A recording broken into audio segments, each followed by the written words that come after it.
ski lift operation at Mount Greylock. It would be nice to have a ski tow and a ski area there that's developed for recreational purposes, but I think we have to prioritize and say that's something we'll have to wait until our economy is in better shape to do. An art museum in North Adams that primarily will serve Albany, New York. I think we can wait. Certainly an art museum is a worthwhile project, but I think that that kind of thing can wait till we're in better shape. We have to look, and I think we're going to be forced to look at it when CLT, I hope, passes. We're to look at our priorities and establish better priorities for our spending. Thank you very much. The next question will be asked by Mike Sussman, who is Assistant Senior Patrol Leader of Troop 1. Mike is a Life Scout and a sophomore at Acton-Boxborough High School. Okay. Mrs. Reeser, what are your plans to improve the environment, such as Acton-Concord solid waste and landfill problems, and how do you plan to get the money for these projects? That's a good question in terms of the money. Some of these programs have been, there was a comprehensive solid waste package or program passed in 1987, which addressed the statewide solid waste issues.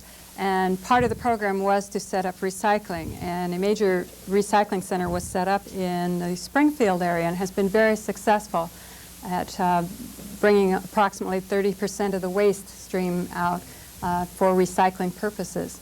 And it was intended at the time that this was passed that it be tried out in a number of different regions, and we in this area would eventually have a regional recycling center. However, because of the decline in revenues, we will not see that happen. Springfield is in operation and is very successful, but there will not be any further development until the revenues are available. So I think there are serious problems because of the cutback. As I said earlier, I think that we've got to look carefully at cutting at the upper levels and try and preserve those services, because there are a number of environmental issues that still face us. Not only the waste and recycling problems, but also there are certain issues in terms of groundwater and air quality also that we must be dealing with. But part of what can be done in the future is to look for private industry to get involved in this. There are a number of private businesses that are taking up recycling as a method of providing materials for production. And I think that we can provide incentives at the state level to private industry to come in and begin to develop recycling centers. When you have a group such as Acton participates with NESWIC, the New England Solid Waste, and sends their waste material to North Andover along with 23 other communities, and the possibilities for collecting from 24 communities for recycling purposes is really excellent. That would provide enough that we could get a good market, that people would come and purchase the materials because they could count on having enough material. So I think that we really need to begin to look at ways other than government to provide recycling opportunities. Thank you very much. Representative Loring? I can't dispute what Pam has just said. The recycling, of course, should be the common denominator of everything we try to do to improve the environment. But we have to look very carefully at how much damage we do to the economy of the Commonwealth by forcing recycling programs or almost any environmental program in a to try to have a crash program. I think it's important for us to recognize that it took us 200 years to put our environment in the mess it's in, and I don't think we can really expect to totally clean it up in a very short time. We've got to have a well thought out long-term program for it. And I would think that an example of that on a small scale would be the kind of thing that Concord has done with their landfill. They took what was a really messy landfill and lined it and put in drainage systems to collect the liquids that come out of the landfill with time. They blocked it from going into the groundwater, and They have perhaps 10 years left. Then they will face the problem that Acton faced a few years ago when our landfill became full. And I might point out that it was my idea to make Mount Acton down there where the old dump was when I was on the Board of Selectmen. But Concord will be faced with the same thing that Acton faced, and that is we'll have to have they'll have to have a transfer station and carry it to someplace else. Again, this is the beginning of recycling, and we have to be sure that we build recycling programs that produce materials that somebody wants to buy. I mean, you can see now, you go down to this landfill in Acton, and every so often the newspaper thing will be closed, and they'll say dump it in the containers. And the reason for that is there's no market for the old newspapers. We've got to develop markets. Thank you very much. Mrs. Reeser, you have a final word? I would just like to say that as state representative, I would look forward to working with the 23 communities to begin to work toward establishing a private recycling center so that we could get the markets, so that the communities that are participating in Neswick would begin to think toward doing a joint recycling program with a private group. And there are private groups available, and I think this is an opportunity for the state legislature, for our representative, to get involved in solving these problems without costing us too much as taxpayers. Thank you very much. Our next question will be asked by Todd Panicali. Todd is a Life Scout and a sophomore at Acton-Boxborough High School. Okay. Representative Lauren, do you favor the Citizens for Limited Taxation sponsored question 3, proposed amendment to the Constitution? And what can you do to help the state and communities recover from budget cuts if this is approved? I think first, and I apologize for correcting you, but it's not a constitutional change. The CLT is a law that will be passed by the voters of the Commonwealth. And when it's passed, I'm obviously in favor of it. I have been in favor of it from the beginning, as I was in favor of Proposition 2.5, which I think has overall worked very well for the taxpayers of the Commonwealth. But when CLT passes, the first thing the legislature is going to be faced with, and I will accept it and admit it, that we're going to have to very seriously consider postponing the implementation date. It doesn't mean that I think it won't work. It means that we have to have an opportunity to make it work. And the postponement to July 1st of 1991 from its inception date of January 1st will allow us to integrate the whole CLT proposition with the budget that we'll be developing, and I'll be involved in that as a member of the Committee on Ways and Means. We can make some of the changes and adjustments in CLT, in governmental operations through the outside sections in the government, and integrate the whole thing into a package that will be the budget package, including the implementation of CLT's problems. I think it will work. I think that we can improve the state's economy sufficiently by developing a confidence on the part of business and industry to grow in Massachusetts. And our financial problems will not be solved by increasing taxes, but will be solved by increasing income from a growing economy that will, in the long run, hopefully allow us to decrease taxes. Thank you very much, Representative Warren. Mrs. Reeser?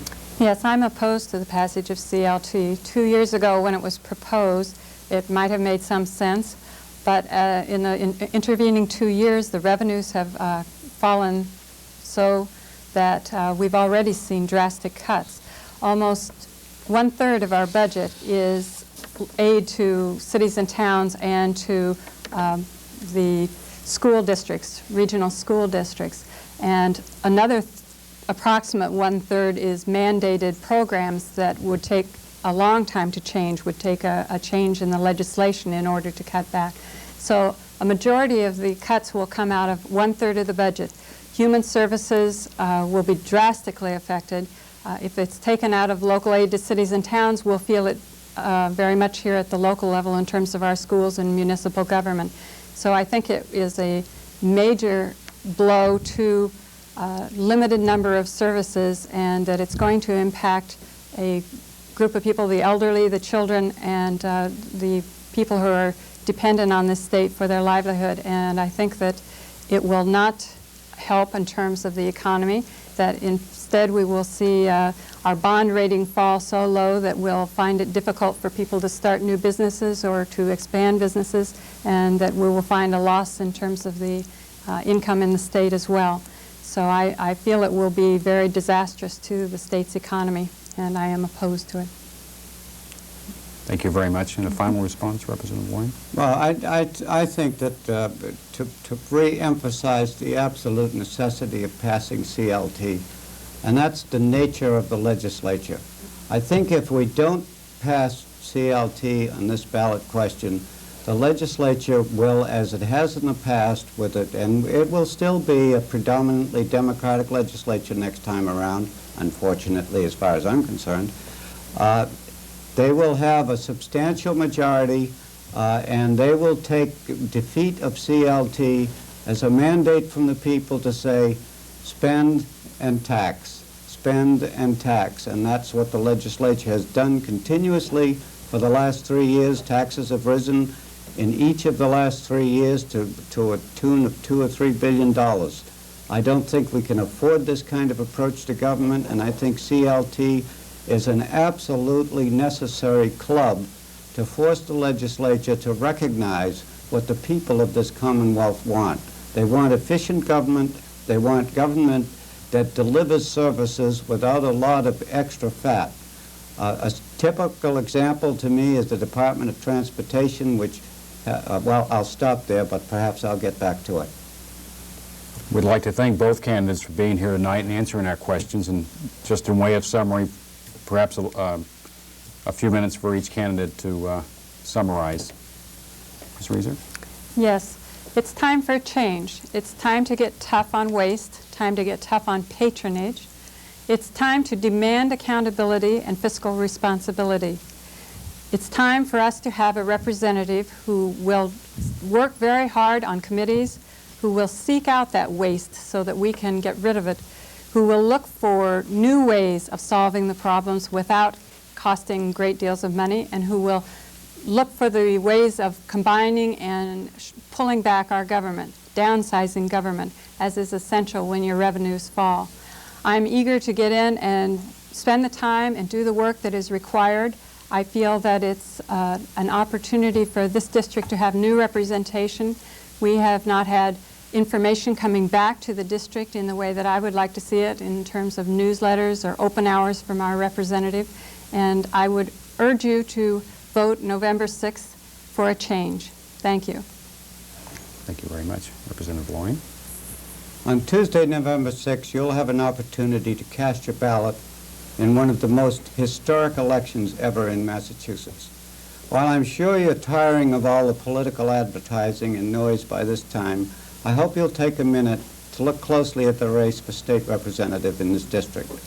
There are some very clear differences between me and my Democratic opponent. Until the last couple of years, there were some dark days for the Republicans in Massachusetts. I, however, have always been proud to be a Republican. Our message of a smaller, more effective state government, of tax release instead of tax increases, is the right message for troubled times. My Democratic opponent claims to be an environmentalist, yet it was the Lowell Sun that called me an environmental advocate. I have filed land banking bills for Concord and Carlisle. I have filed bills to protect drinking water, and I'm a member and to regulate the testing of drinking water and to protect state water supplies. I'm a member of the Organization for the Assabet River. When it comes to the environment, my opponent has a resume. I have a record. My opponent has insinuated that I'm too old to continue to serve. She uses statistical shenanigans to try to disparage my attendance record. Don't be fooled. The fact is that I've always maintained a 90% attendance rate for roll calls that is one of the highest in the legislature. The only thing old and tired as this campaign is my opponent's hollow charges. I have a long record of support for protecting local aid. I have filed legislation to ensure 40% of lottery revenues go to the local aid. And I oppose the idea of redistributing education fund from towns like ours to other communities. I support question 5 on the ballot, which will guarantee 40% of state growth taxes go to local aid. My opponent opposes question 5 and has called for the redistribution of education funds a fair thing that needs to be done. At a time when my opponent's party has cut another $134,000 from our town's education funds, I believe we need someone at the State House who understands the importance of local aid. We have a chance this year to make some positive changes in state government. The disastrous events of the last several years have made clear the dangers of one-party rule and the need for a strong, balanced, two-party system for Massachusetts. I hope you'll join me in changing the face of Beacon Hill, and next Tuesday you will vote Republican and vote for Representative John Loring. Thank you very much. Thank you. On behalf of Acton Boy Scout Troop 1 and the voters of the 14th Middlesex District, we would like to thank Representative Loring and Mrs. Reeser for being here tonight, for joining us, and wish them good luck. We wish you a good evening, and please exercise one of your greatest liberties as an American citizen. That is the right to vote, and vote on November the 6th. Thank you very much. Good night.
Hello, everybody, and welcome to another edition of Affairs of State.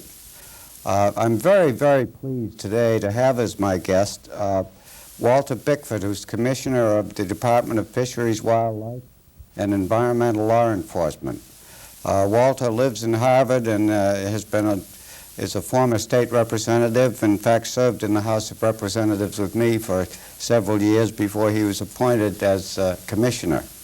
I hope that I have Walter on today because I think there's a lot of questions a lot of us have about what does a Commissioner of Fisheries and Wildlife and Environmental Law Enforcement do? And I think that's probably a good place to start, Walter, and just tell us, what does a commissioner do in this function? All right, let me, glad you asked the question, John. You know, people often say to me, you got the greatest job in the world, Walter. You know, they must, think that I go out and give little speeches at the rubber chicken circuit, sportsmen's clubs, and ride around all day, with a law enforcement officer checking fishing licenses. But that isn't the case at all. Within the department, John, I think you know this, there's, you have secretariats headed by secretaries, and then they're divided into departments headed by commissioners.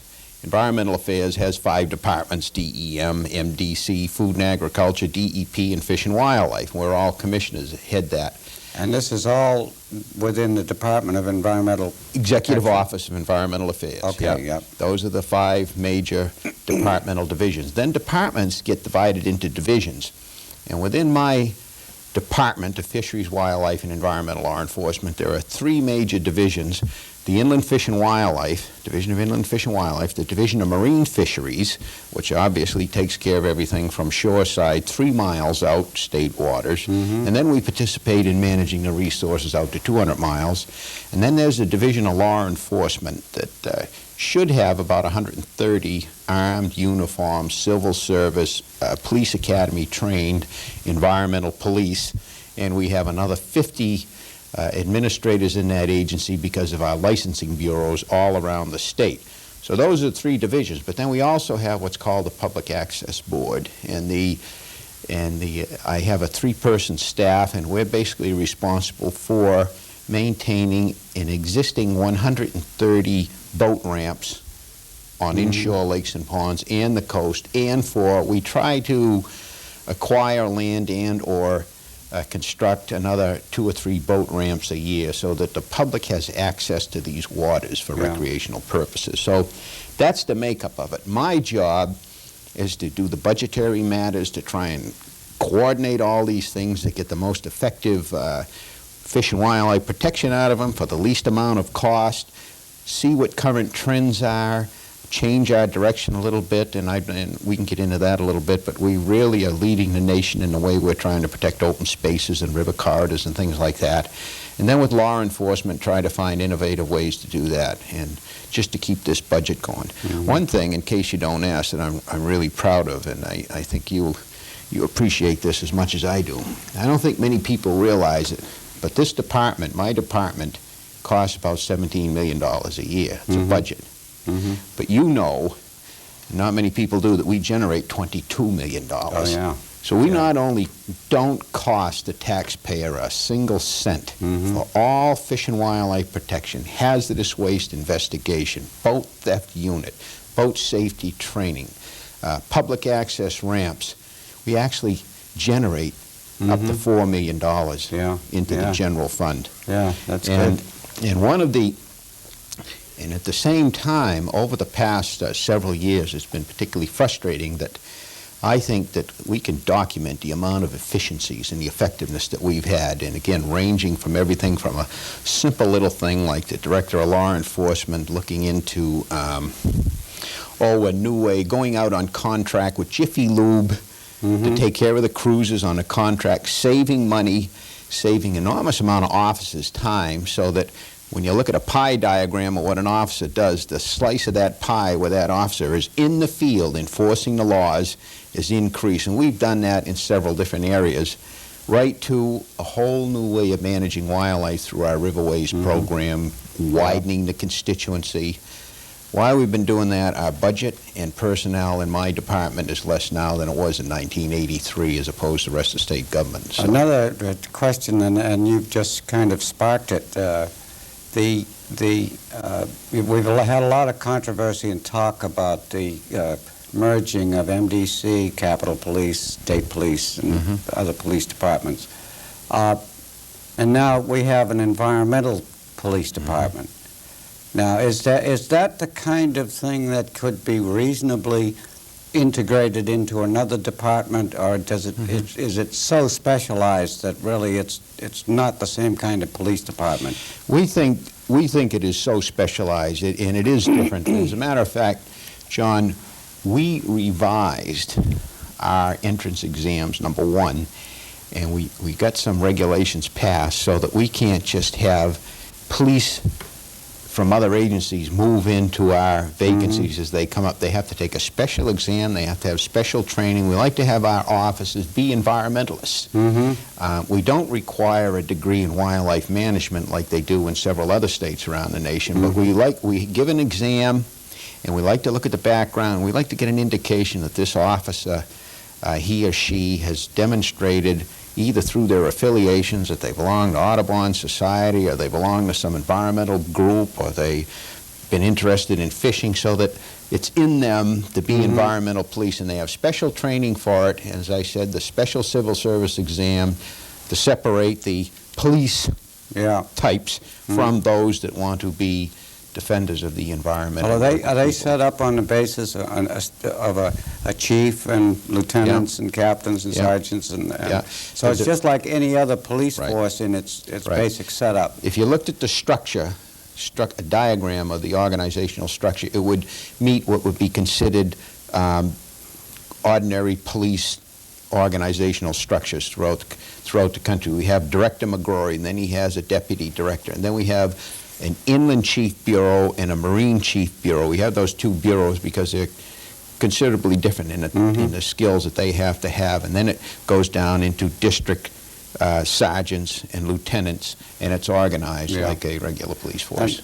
And another thing I'd like you to talk about, just briefly perhaps, and sometimes things can't be brief because it takes so much to explain, but the relationship between the sportsman hunting, fishing society and its relationship to the environment. And I guess I'm asking for how much really awareness. There seems to be a clash, you know. Very often you'll have the sportsmen out here and the environmentalists over here, and I've had the feeling that a lot of them are going in the same direction, but they never seem to be able to get together. Is that a true... Right. I think that's a very accurate observation, John, and I'm glad you asked that. Let me say right up front, I think one of the goals I've achieved as being commissioner of that department is to close that gap considerably since I've been there.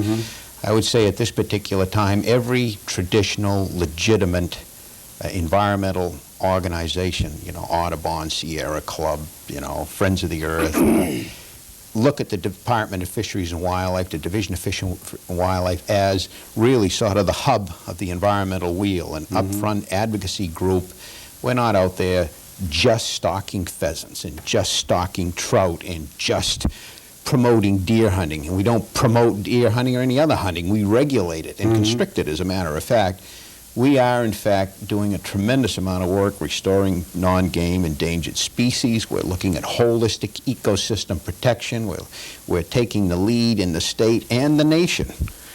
I've been to 6 conferences around the country in the past 3 or 4 months at no cost to anybody in this state. They call up and want me to go, and I say, my budget, I can't fly out, I don't have. A week later, they call back, John, and they pay my way to talk about what we're doing in Massachusetts along the lines of enlarging open spaces, linking them along river corridors. So what you said about us being environmentalists, protecting the ecosystem, diversity of wildlife, increasing the population, we're all in the same line of thought on that. Where we get into a little bit of problem, which I think you're alluding to, is probably the so-called animal liberation movement. And they're not only anti-trapping, anti-hunting, it's anti-experimentation with animals and things like that. On its face, they have somewhat of a legitimate concern, but if you really look into it, I think that the amount of information and disinformation that's put out about medical research and what is actually, how animals are actually used versus what they say it is considerably different. And I think most of that opposition to hunting and fishing, trapping, comes from well-meaning people who believe something about it, and if what they believed was true about it, I'd be on their side, as a matter of fact. I've felt the same way in a lot of times. But the fact of the matter is, John, and you're well aware of this, I know that from our working together over the years, that fish and wildlife in Massachusetts today is thriving more than at any time since the Revolutionary War.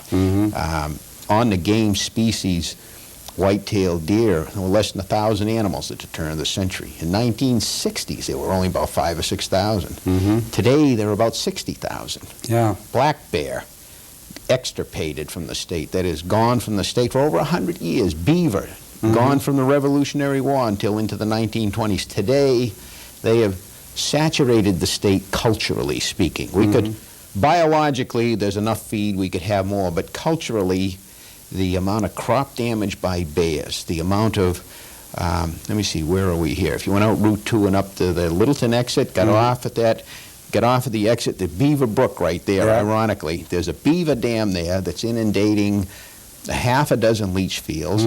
Parley Lumber Company is getting inundated with water.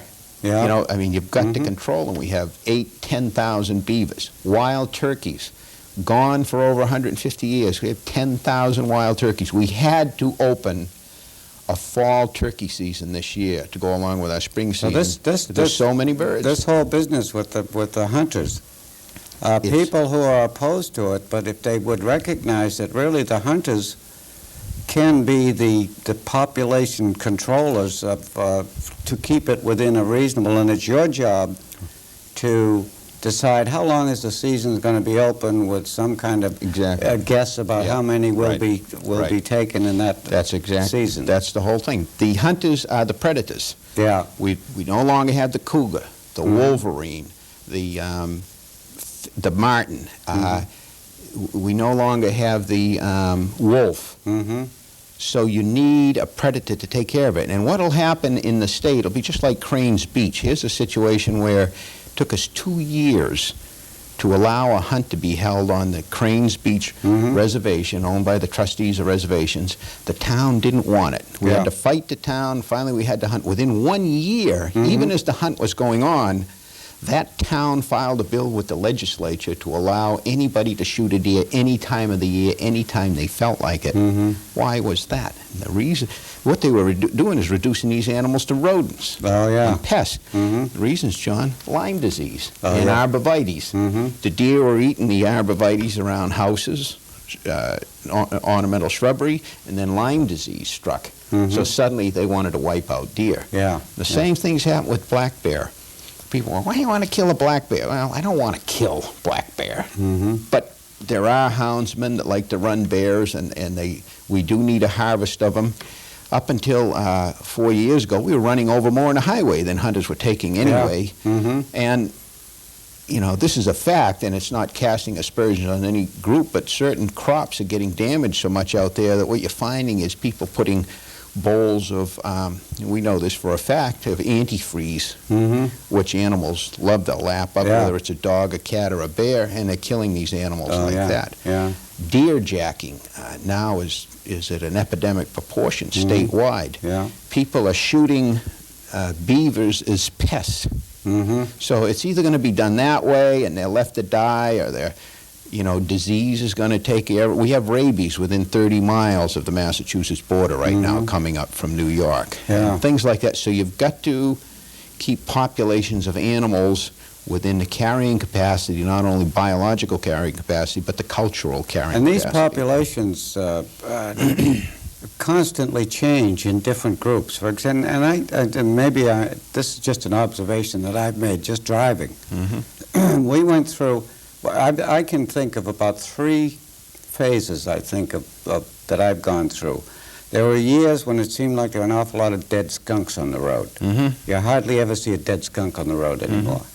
There were years, just recent years, when there were hundreds of dead raccoons on the road. You don't see many raccoons dead on the road anymore. Now I see more and more possums dead on the road. Now, is there an upsurge in possums, and will they?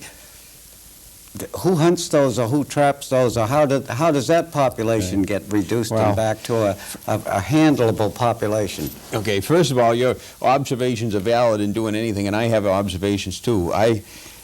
If you don't see many raccoon and skunks on the road today, maybe the particular road you're on don't have them, but the populations of raccoons and skunks and possums today are just skyrocketing because fur prices are down. We're so densely populated, you know, you can't have hounds anymore. When I was a kid, God, when I was 15, I wanted my blue tick hound from Arkansas more than I wanted an automobile. Yeah, Because I yeah. loved to listen to the hounds at night. And you'd go raccoon hunting as a kid and think, you don't do that anymore. Because Yeah, there's too many yeah. houses, it's all developed. But the populations are surging. The possum, which you brought up, incidentally, is one of two vertebrate mammals that have moved into this state on their own accord. And the other one's the coyote, of course. Yeah. And both of these animals are just surging in population. Yeah. I can't go out in my garage at night without a possum scurrying out of the garage or something. You know? So there are a lot of those. The populations, yeah, they do fluctuate. But we're getting to the point now where literally wildlife, John, is so plentiful that we don't want much more. We don't. Are any of these populations animals that can ultimately be of some danger? And overpopulation is a danger to themselves.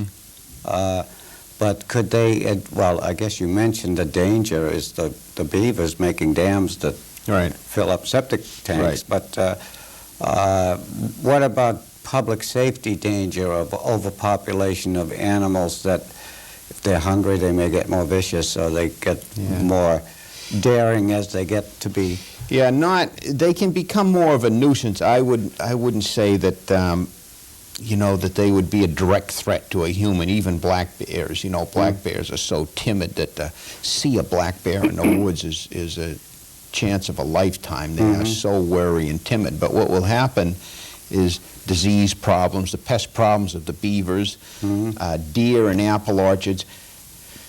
You know, as sort of an overview of this discussion we're having right now, John, most people don't realize that we get more pressure from those that want us to reduce animal populations than we do from the anti-movement. But this other movement lends itself to media a little bit better. Right. But the agricultural community, the destruction to apple orchards by white-tailed deer, to cornfields by black bear and the beehives, and now wild turkeys.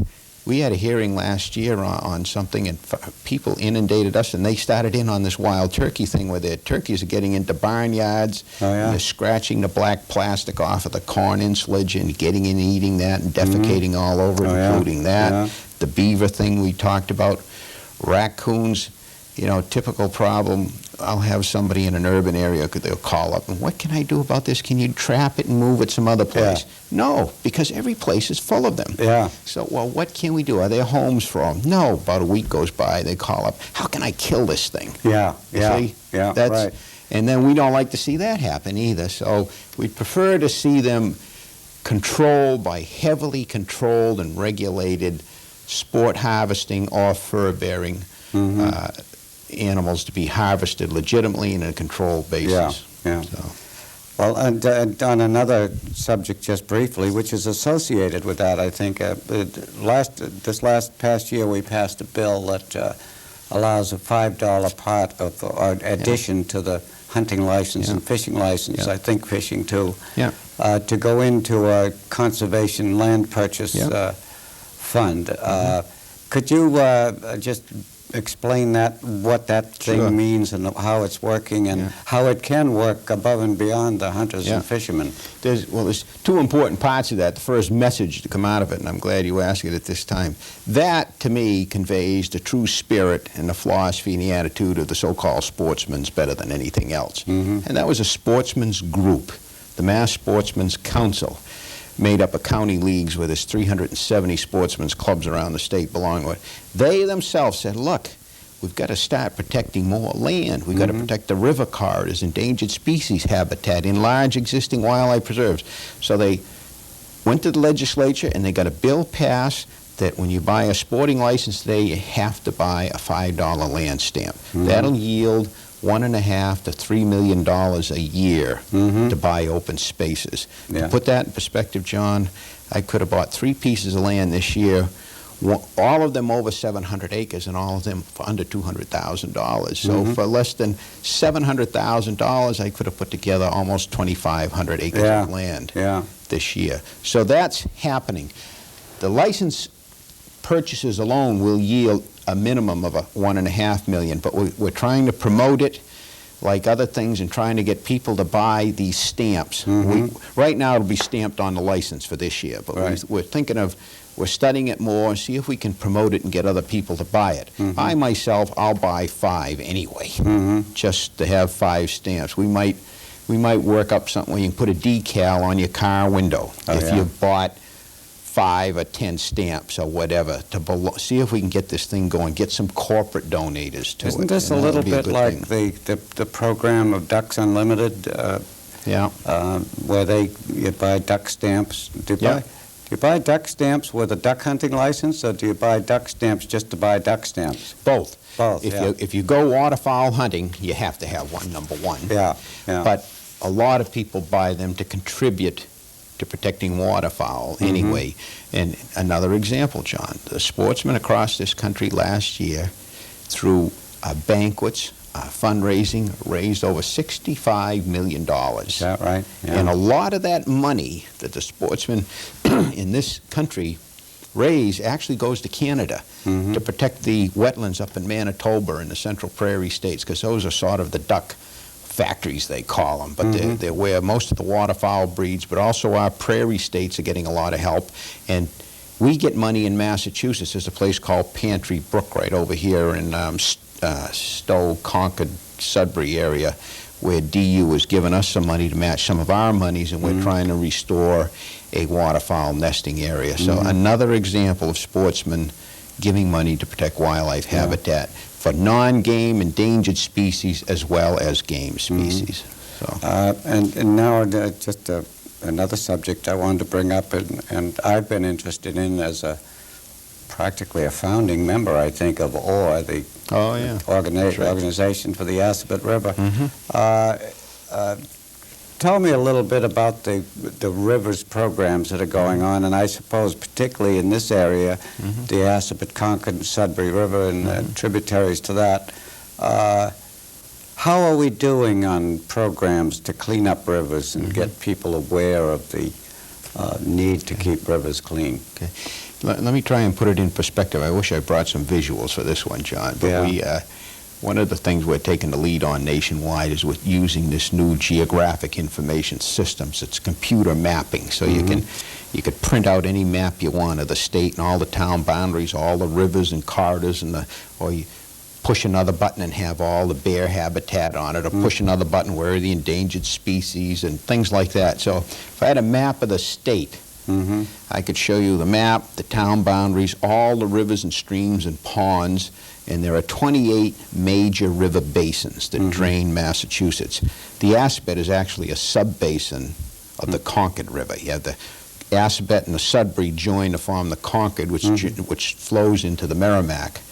There are 28 of those basins. I could show you that, and then we could put an overlay on that of all protected open spaces in Massachusetts.